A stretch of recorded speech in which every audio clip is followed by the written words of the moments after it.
Qui interprète bien le lingala et qui est bien habillé?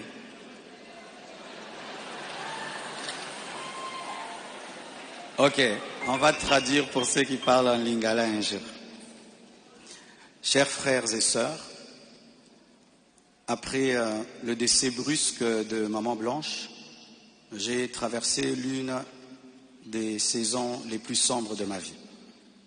J'étais au bord de la dépression, même de l'AVC et même de la mort. Mais beaucoup ne s'en sont pas rendus compte, car je faisais l'effort de rester fort pour vous encourager et pour que l'Église ne devienne pas un lieu de deuil permanent. La solitude, les nombreux questionnements, la douleur de mes enfants, l'innocence de mon bébé, le poids du ministère, la gestion de mes affaires, de ma maison et même de moi-même, tout cela pesait terriblement sur mes épaules. Il m'arrivait de sécher mes larmes avant de prêcher et de pleurer dans mon bureau après avoir prêché. Dans cette épreuve, le pasteur Ézéchiel Moulumba, un ami d'enfance et fils du même père spirituel, me parla un jour de sa fille Esther. Mais je lui répondis que je n'avais ni la force ni la tête à cela. J'avais même demandé à Dieu le don du célibat dans l'espoir de ne plus jamais ressentir le besoin de me marier.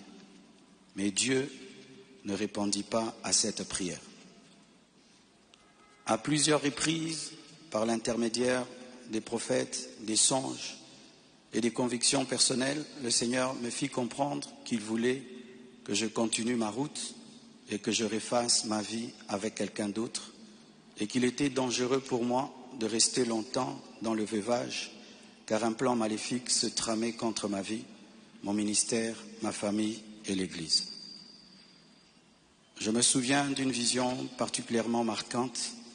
J'étais dans une chambre encerclée de très longs serpents aux couleurs magnifiques. Ils faisaient semblant de dormir, attendant que je marche sur l'un d'eux pour m'attaquer. Leur venin était aussi mortel que la beauté de leur couleur. Un seul carré d'1 mètre sur 1 mètre me servait de refuge.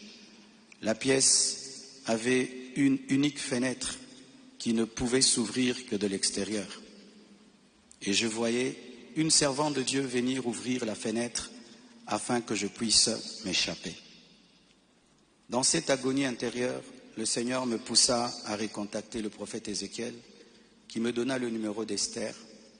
Mais au début, elle ne répondait pas. J'en fis part au prophète qui lui transmit alors mon propre numéro. La première chose que je lui avais demandé, c'était de prier pour moi. Ensuite, nous avons commencé à échanger.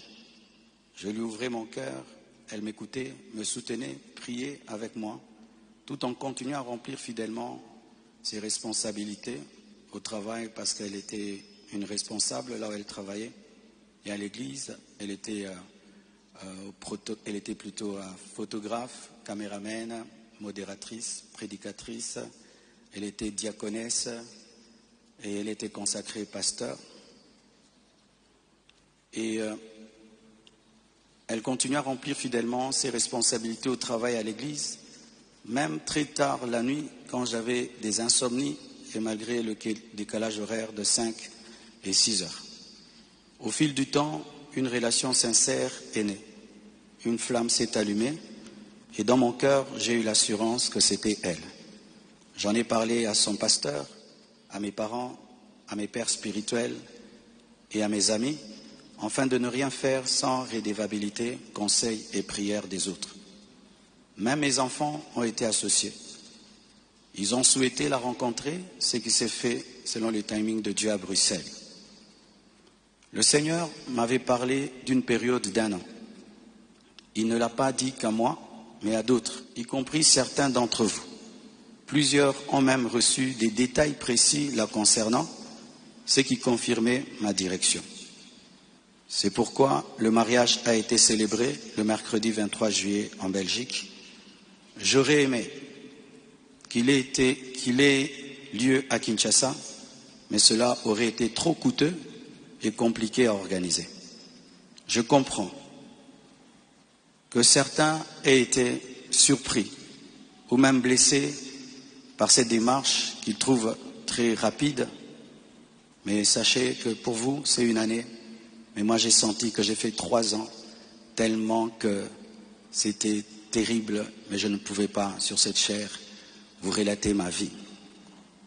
Si cela vous a offensé, je vous présente mes excuses les plus sincères, mais sachez ceci, le Seigneur s'est servi d'Esther pour que mes enfants, après avoir perdu leur mère, ne perdent pas leur père, pour que la compassion ait toujours un pasteur debout. Je l'aime profondément.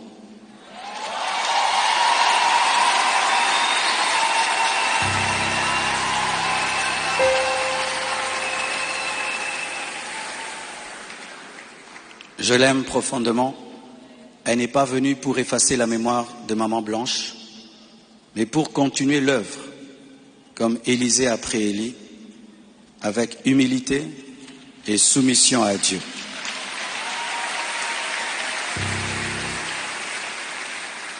Priez pour elle, elle est étrangère, c'est sa première fois d'être au Congo. Elle a eu le baptême de 4 heures du temps d'embouteillage. Et aujourd'hui, Dieu a fait grâce, il fait froid. Je lui ai dit, tu sens le froid quand même? Elle a dit, mais c'est climatisé. Je lui ai dit, non, c'est le vent. Priez pour elle, portez-la dans vos cœurs, comme vous m'avez toujours porté dans les vôtres. Demeurez en paix et continuez à prier pour nous, pour toutes ces certaines choses que vous entendez.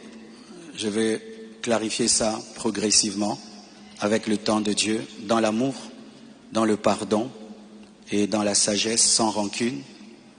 Et merci de tout cœur et que Dieu vous bénisse abondamment.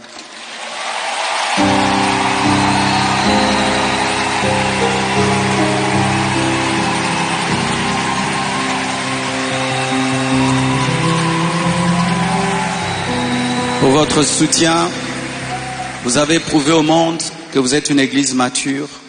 Vous avez prouvé au monde que vous êtes une église enracinée. Vous avez prouvé au monde que votre foi est fondée sur Jésus. Vous avez prouvé au monde que vous êtes une église 4x4, une armée de Dieu.